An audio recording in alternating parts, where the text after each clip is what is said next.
December 20th, 1943. The airfield in England was cold, damp and quiet. The low rumble of taxiing aircraft filled the morning air.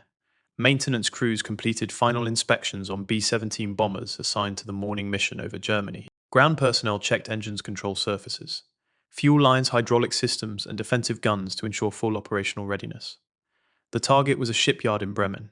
It was a strategic facility supporting the German naval fleet and war production. Second Lieutenant Charlie Brown and his crew conducted their pre-flight checks with methodical precision. The pilot and co-pilot verified instruments, altimeters and navigation systems. They confirmed all readings were within operational range for the upcoming flight. The bombardier calibrated bomb sights, cross-checking target coordinates against the latest reconnaissance reports. Gunners inspected ammunition and verified that the belts for the 50 caliber machine guns were fully loaded and seated correctly. The radio operator tested communications equipment and confirmed frequency alignment with formation command. Each crew member performed their role according to standard operating procedure. This ensured that the aircraft could perform safely under the stresses of combat. At 7:30 in the morning, Yeolde Pub, a B-17, Flying Fortress began its takeoff roll along the icy runway. The four engines roared to full power and responded smoothly as the aircraft lifted steadily into the sky. Its heavy fuselage rose as the control surfaces adjusted for initial climb. Once airborne, the bomber climbed to altitude and joined a formation of other B-17 and B-24 bombers. At 25,000 feet, the temperature dropped significantly. Condensation formed on the cockpit canopy and frost appeared on exposed control surfaces. The flight formation maintained tight spacing. This was necessary to maximize mutual defensive coverage. Strategic bombing doctrine emphasized coordinated attack, runs overlapping fields of defensive fire, and strict formation discipline. German radar and visual observers would likely detect the aircraft well in advance. The crew monitored instruments, airspeed, engine temperatures, and fuel pressure. They performed cross-checks every few minutes to maintain safe operation. The bombardier and navigator confirmed position over the North Sea and the coastline of the Netherlands. The aircraft's trajectory followed a carefully calculated route. This minimized exposure to known flak positions while keeping the course toward the Bremen shipyards. Approximately 90 minutes into the flight, the formation entered German-controlled airspace. Flak batteries opened fire from concealed positions along the coast and inland. Explosions of black smoke and white bursts of shrapnel erupted around the aircraft. The pilot made careful course adjustments to avoid concentrated fire. The aircraft maintained formation with other bombers. Instruments rattled from nearby detonations. Small fragments struck the fuselage denting panels and shearing rivets. The defensive gunners responded immediately. They scanned for enemy fighters that often accompanied flak-protected areas. Visibility remained clear despite smoke and cloud cover. The crew could identify threats at distances exceeding a mile. As the formation neared Bremen, additional flak concentrations increased. The environment became one of sustained mechanical and operational stress. At this stage, a B-17 piloted by Charlie Brown sustained severe flak damage. Engines were compromised and required careful monitoring. Fuel lines were punctured, but remained functional enough for the return flight. The left wing emitted smoke and vibrations throughout the journey. Control surfaces were partially impaired, causing instability in the aircraft's response to inputs. The bomber began to fall behind the main formation. Slowed speed and reduced maneuverability left the aircraft vulnerable to Luftwaffe fighter interception. Radar and visual spotting by German units identified the straggling B-17 almost immediately. The aircraft had become an isolated target observable from several kilometers away. Among the approaching enemy fighters was Oberleutnant Franz Stigler, a Luftwaffe ace with extensive operational experience. Stigler had more than 20 confirmed aerial victories. His unit's mission was to intercept Allied bombers, prevent them from completing bombing runs, and eliminate stragglers efficiently. Stigler's Bf-109 approached the damaged B-17 with calculated precision. He assessed the aircraft visually through his canopy, noting its compromised state and reduced flight capability. At this point, the bomber's crew performed emergency stabilization procedures. Engines were throttled asymmetrically to maintain level flight. Control surfaces were adjusted to compensate for missing or damaged sections of the rudder and ailerons. Defensive gunners manned positions as far as possible and returned fire in the direction of the approaching fighter. The aircraft's descent rate, airspeed, and altitude were carefully monitored. Every system in the bomber was under strain, but the crew adhered to operational protocols, ensuring the aircraft could remain airborne under extreme duress. The stage was set for the encounter that would determine the outcome of the mission. The bomber was damaged and isolated. The German ace had the opportunity to execute a standard attack procedure to neutralize the aircraft. The decision-making process in the cockpit of the Bf-109 would define whether the crew of Ye Olde Pub would survive or be destroyed before reaching the North Sea. Franz Steigler flew his Bf 109 in a controlled descent behind the damaged B-17. He maintained a position slightly above, and to the rear, allowing clear observation of the aircraft's condition. Through his canopy, he could see the fuselage dotted with flak holes, the left wing trailing smoke, and the tail section showing signs of structural damage. He calculated airspeed, altitude, and the angle necessary for an effective firing solution as he approached. The B-17 was heavily damaged, and its flight capability was reduced. The left wing engine emitted continuous smoke and vibrations, indicating compromised combustion and possible structural failure. Panels along the fuselage were dented, rivets sheared, and the tail section was partially impaired. The rudder and ailerons responded unevenly, requiring precise control inputs to maintain stability. Steigler evaluated the defensive capability of the bomber. The tail and waist gunners continued firing where possible, but their effectiveness was limited by the structural damage and their positions. The aircraft was unstable, but still maintaining a general course. Steigler adjusted throttle and rudder inputs carefully to match the bomber relative motion precisely. He aligned his aircraft for a standard attack trajectory, which could disable the B-17 completely in a single burst. Luftwaffe doctrine dictated that stragglers be destroyed quickly to maintain air superiority. Steigler assessed additional variables, including the aircraft's reduced operational ability and the risk of debris falling over populated areas. He observed that despite extensive damage, the bomber crew was performing stabilization procedures and maintaining control of the aircraft. Instruments in the Bf 109 indicated stable engine performance and minimal risk to his own aircraft. The defensive gunners continued intermittent fire, forcing small adjustments in his approach. The B-17 remained on course and altitude with engines sputtering but functional. Steigler maintained position behind and slightly above the aircraft, allowing continuous assessment without engaging. He monitored airspeed, altitude, and structural stability, continuously adjusting for wind pressure and flight path changes. After several minutes, he determined that the aircraft could continue without further immediate threat from his unit. He gradually disengaged, increasing altitude and turning away from the aircraft. The B-17 continued along its route, engines sputtering, but still on course. The crew remained unaware of the precise assessment made by the Luftwaffe pilot. They monitored instruments, stabilized the aircraft, and maintained defensive readiness according to standard procedure. All systems continued functioning despite structural compromise and engine damage. The aircraft was now clear of German-controlled territory, and the immediate threat had been removed. The combination of structural resilience, crew discipline, and the calculated decision by the Luftwaffe pilot ensured the aircraft's survival. The bomber was operationally intact enough to continue toward England and eventually land safely. Every adjustment made by the pilot and crew contributed to keeping the aircraft stable and on course. The encounter demonstrated that disciplined procedure, careful assessment, and aircraft capability could directly affect survival in a combat situation without relying on chance. The B-17 continued its course over the North Sea, engines sputtering, but still producing enough thrust to maintain altitude. The fuselage bore extensive flak damage, panels with dented rivets sheared, and the left wing trailed smoke from the compromised engine. Control surfaces responded imperfectly, requiring constant adjustment from the pilot and co-pilot. Charlie Brown and his crew executed emergency stabilization procedures, carefully balancing throttle inputs to compensate for uneven engine performance. Rudder and aileron corrections were applied incrementally to maintain level flight. The navigator monitored position, continuously cross-referencing visual landmarks, with compass headings and estimated drift caused by wind. Defensive gunners scanned the skies for potential renewed fighter attacks, while remaining mindful of structural limitations. The radio operator maintained communications with the remaining formation, reporting altitude, heading, and engine status. Fuel consumption was monitored closely, as the compromised left engine required additional input to maintain speed. The bombardier verified that bombs were secured, and all release mechanisms remained disengaged for the return flight. The aircraft's speed was reduced, and turbulence from nearby bombers caused minor structural vibration. Despite these limitations, the crew maintained disciplined operation, adhering strictly to standard protocols for combat-damaged aircraft. Over the North Sea, visibility was clear, but the air was bitterly cold. Frost formed on the canopy edges and on exposed surfaces of the aircraft.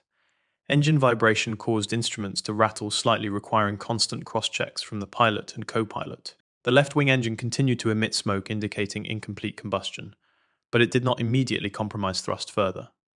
The crew adjusted mixture and propeller pitch to optimize remaining engine performance, accounting for imbalance caused by damage sustained over Bremen. Steigler's disengagement had removed immediate threat from Luftwaffe fighters. The crew did not encounter additional enemy aircraft in the subsequent hours. Wind direction and speed were monitored carefully, as reduced engine performance required precise calculation to maintain course toward England. At each interval, the navigator confirmed position against expected landmarks and visual references along the coastline. The aircraft was stable, but its margin for error was greatly reduced. Any sudden mechanical failure could compromise flight path or cause loss of altitude too rapid for correction. Defensive gunners remained alert, scanning for potential attacks and monitoring turret functionality and ammunition levels. Fuel lines were inspected visually and through instrument readings. Hydraulic pressure necessary for control surfaces and landing gear was monitored continuously. The crew maintained precise attention to procedure, ensuring that each subsystem was operational to the maximum extent possible. The B-17 demonstrated the redundancy engineered into its design. Despite flak damage, structural compromise, and partial engine failure, the aircraft remained controllable under disciplined operation. The flight path gradually approached the English coastline. Sea and sky merged into a grey horizon punctuated by cloud cover and occasional sunlight breaking through. The crew prepared for approach procedures, verifying landing gear functionality, instrument readings, and control responsiveness. Radio communication confirmed runway availability and airfield status. The aircraft's damaged systems were managed through coordinated team operation. Throttle adjustments, control surface corrections, and minor course deviations were executed precisely to ensure a stable descent. Upon landing, the B-17 touched down steadily with compromised engines, producing reduced thrust as the crew applied braking carefully. Taxiing to the assigned parking area, the crew conducted initial post flight checks, noting fuel levels, structural damage, and operational readiness for maintenance teams.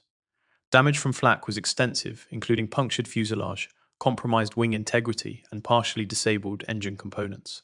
Documentation of the mission included detailed notation of damage location, mechanical performance, and crew procedures employed during the return flight. The survival of the aircraft was attributable to multiple factors. Mechanical resilience of the B-17 disciplined operation by the crew and absence of immediate hostile engagement following Stigler's decision contributed directly to safe return. The crew remained intact. Instruments and systems were managed to preserve structural integrity, and procedural discipline ensured no further mechanical failures occurred during flight. The encounter provided detailed operational data regarding aircraft performance under extreme conditions, crew efficiency under duress, and the impact of tactical decision-making by both Allied and enemy pilots. The combination of technical judgment, aircraft capability, and adherence to procedure directly contributed to the safe return of the B-17 and its crew. After the B-17 came to a complete stop, maintenance crews approached the aircraft and began a structured inspection. The ground teams followed a standardized sequence, beginning with exterior evaluation, then moving to internal systems, and finally completing a full mechanical analysis. The fuselage surface showed extensive perforation from anti-aircraft fire, and several structural panels were displaced or partially detached. Inspection teams documented each point of impact and measured the spread of cracks and stress lines across the metal skin of the aircraft. Structural engineers checked the integrity of the wing spars to confirm they remained load-bearing despite the damage.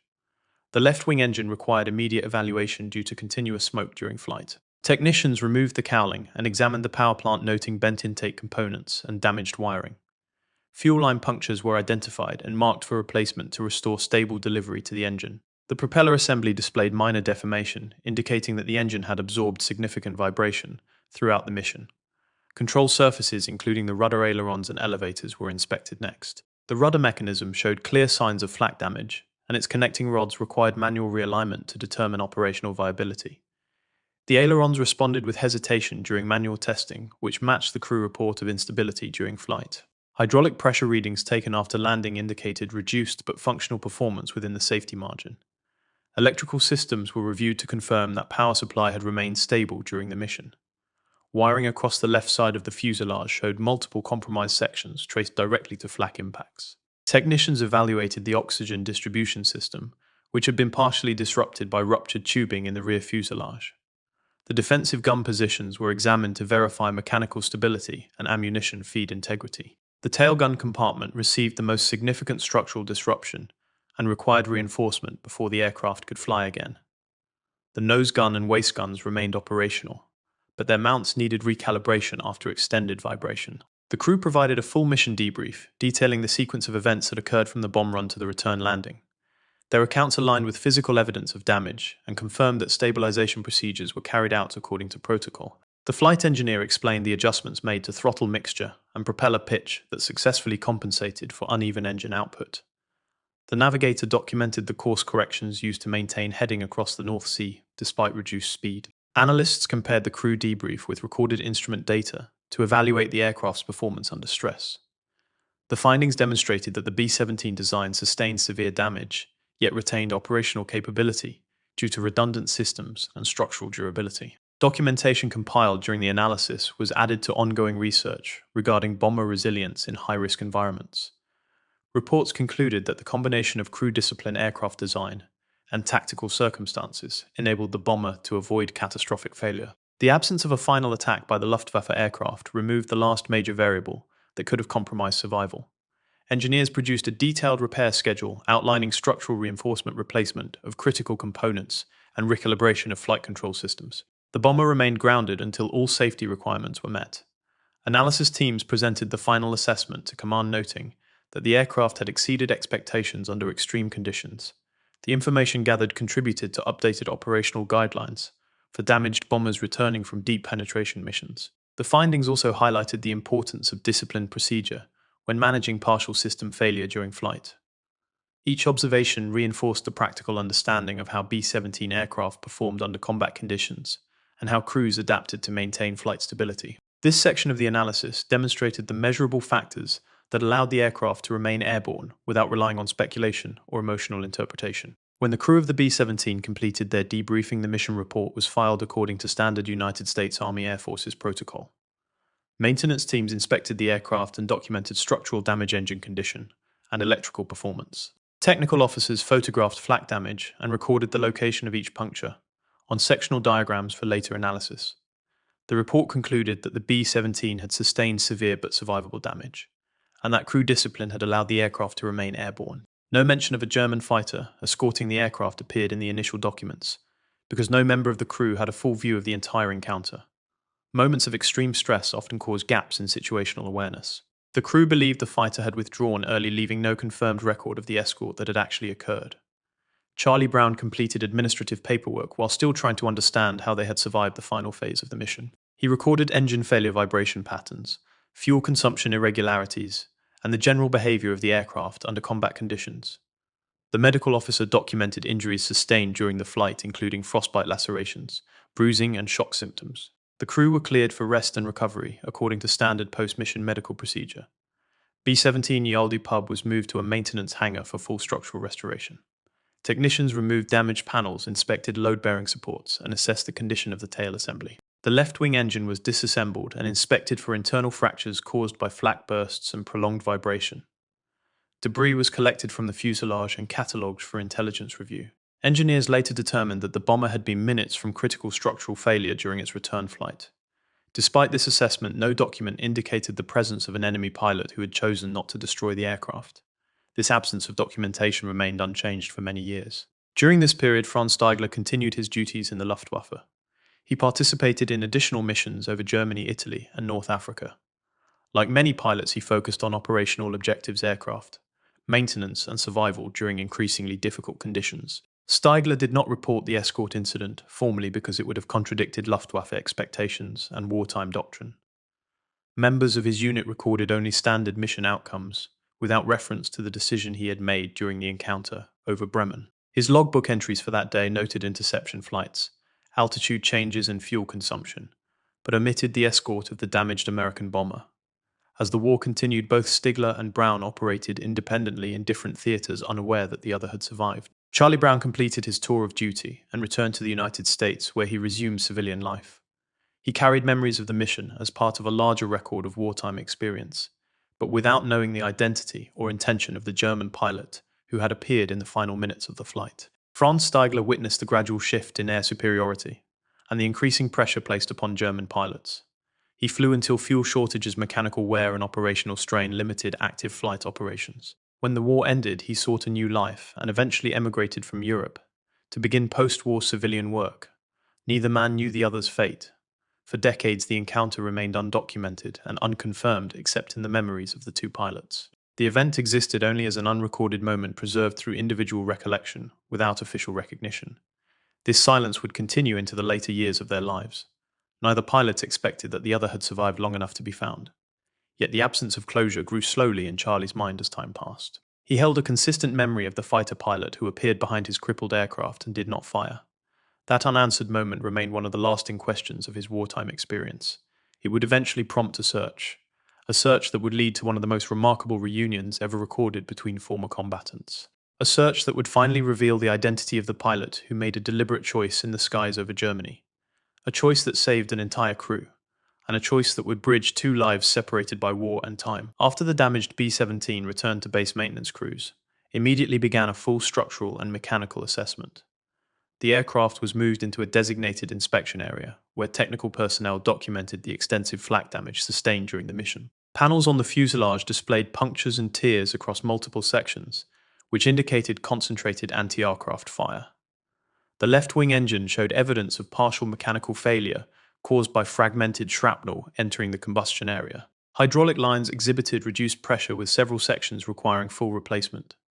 Control cables for the tail and aileron systems were frayed and stretched, but had maintained enough integrity to allow controlled flight. The engineering team noted that the B-17 airframe had maintained operational capability due to its redundant structural design. Detailed notes were recorded in maintenance logs, including measurements of damage locations and severity ratings for each compromised component. Charlie Brown provided a full report outlining the events of the mission. He described enemy fighter engagements' flak concentrations, the break-in formation, and the severe instability that followed the damage. His report also included an account of the unexpected behavior of the German fighter that approached their aircraft, but did not initiate an attack. The mission debriefing included technical evaluations, questions regarding formation cohesion, and analysis of the flight paths used during approach and withdrawal. The crew verified that all weapons had been fired only in self-defense, and all equipment had been operated according to standard procedure. Intelligence officers examined the report regarding the German fighter pilot. They acknowledged the unusual nature of the encounter and recorded it as an anomaly within normal combat behavior. After reviewing the data, they focused on the operational aspects of the mission, including adjustments required for future bomber formations. Technical staff replaced damaged sections of the aircraft and prepared a full reconstruction plan for structural reinforcement. The damaged left-wing engine was removed entirely for overhaul and reconditioning. The aircraft would require several days of repairs before it could return to service. The mission summary noted that survival was achieved due to mechanical resilience, discipline, procedure, and consistent crew coordination. The incident involving the German pilot was logged, but did not receive further attention at the time, since primary focus remained on operational readiness and future mission planning. The crew resumed standard duties after completing formal reporting and rest periods assigned to them. Yoldi Pub was scheduled for full restoration and inspection before its next deployment. This marked the conclusion of immediate post-mission analysis and moved the event into record for future reference. The unusual encounter remained unaddressed in broader operational discussions and became a quiet footnote within the official documentation.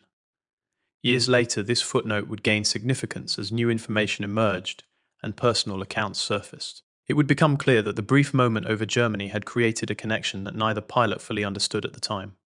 The story was not finished yet. After the war, Franz Stigler settled into civilian life and carried with him detailed memories of the missions he had flown. He maintained an analytical understanding of air combat mechanics and the responsibilities held by fighter pilots under operational doctrine. His experience during the war included engagements with bombers fighters and multiple strategic defense operations over German territory. He possessed extensive knowledge regarding airframe vulnerabilities, weapon effectiveness, and tactical positioning. Among his memories, one encounter stood out distinctly. The damaged B-17 over Germany had presented a unique situation that diverged from standard procedure. Stigler remembered the condition of the bomber. The ruptured fuselage, the compromised engine, and the weakened tail section were all details he recalled with clarity. He remembered evaluating the aircraft from several angles and recognizing that the bomber was no longer a viable combat threat. He also remembered the crew inside working continuously to preserve operation of the aircraft, despite severe structural compromise. Operational doctrine provided a clear directive for such situations. Stragglers were to be removed to ensure defensive superiority. Yet Stigler had chosen not to engage. He had relied on personal judgment and the technical assessment of the aircraft's condition. He concluded that the bomber was incapable of offensive action and posed no functional threat to German ground positions. In post-war years, he occasionally discussed technical aspects of air combat with fellow pilots, but rarely elaborated on the specific encounter. Only close acquaintances knew that a single damaged American bomber had once influenced his decision-making in a way that deviated from wartime expectations. For decades, he wondered whether the bomber had reached England. He considered the extent of damage and calculated the probability of survival based on engine condition, altitude, and distance remaining to destination. He had no confirmation. The war ended and both sides went their separate ways, carrying incomplete stories. The memory remained unresolved and became a quiet part of his personal recollection of the war. Many years after the war, Charlie Brown pursued a deeper understanding of the mission that had nearly cost the lives of his entire crew. He conducted research, examined mission logs, and reviewed archived reports relating to the Bremen operation. He repeatedly returned to the moment when the German fighter approached their heavily damaged aircraft and then disengaged without firing. For many years, he lacked information about the identity of the pilot or the reasons behind the unexpected decision. Post-war publications and interviews with veterans provided limited clues. Some accounts referenced ethical decisions made by individual pilots, but none matched the details of the Bremen encounter. Brown began reaching out to veteran organizations, historical archives, and aviation groups in the hope of identifying the Luftwaffe pilot involved. He compiled descriptions of the aircraft type markings, altitude, and position during the encounter. He also recorded every technical detail remembered by his crew, including the fighter approach path and the distance maintained during observation. His objective was to match these details with known Luftwaffe records. As years passed, Brown continued his search and gradually gathered fragments of information. Eventually, he encountered references to a pilot whose actions aligned with the pattern of behavior he had witnessed. This led him to Franz Stigler. Their personal accounts confirmed the events with remarkable precision. Both men described identical flight paths, identical damage conditions, and identical positioning of the aircraft during the encounter. Brown learned that Stigler had observed the complete structural state of the B-17 and had chosen not to engage based on operational assessment and personal judgment. This discovery provided Brown with the clarity he had sought for decades. He now understood the technical reasoning and situational evaluation that led to his crew's survival. The information created a bridge between their separate wartime experiences. Charlie Brown and Franz Stigler eventually met in person after many years of searching and verification. Their meeting allowed both men to clarify every detail of the mission and confirm technical and tactical elements from each perspective. Brown described internal conditions of the B-17, including controlled difficulties, engine degradation, and stabilizing procedures used throughout the return flight. Stigler provided his assessment of the aircraft's condition, including calculated airspeed, altitude considerations, structural damage evaluation, and firing trajectory alignment. They reconstructed the encounter with precision, each contributing technical knowledge from his point of view. Both men recognized that their decisions during the mission had been guided by aviation procedure, operational understanding, and disciplined action. The reunion allowed them to close a chapter that had remained unresolved for decades. Their discussion formed a detailed account of a single moment in air combat, when two pilots from opposing sides relied on judgment rather than destruction. It highlighted the significance of technical evaluation and the importance of disciplined decision-making under extreme conditions. Over time, Brown and Stigler remained in contact and continued sharing information about aviation experiences, flight mechanics, and operational history. Their meeting became a significant reference point in historical studies examining individual decisions within broader strategic warfare. Their story demonstrated that even under the conditions of total conflict, decisions could emerge from assessment rather than assumption. In the later years of their lives, both men acknowledged their shared experience as one of the most meaningful events of their service. The account became fully documented and preserved as part of aviation history. It concluded a story that began in the skies over Germany and remained incomplete until the pilots reconnected many years later.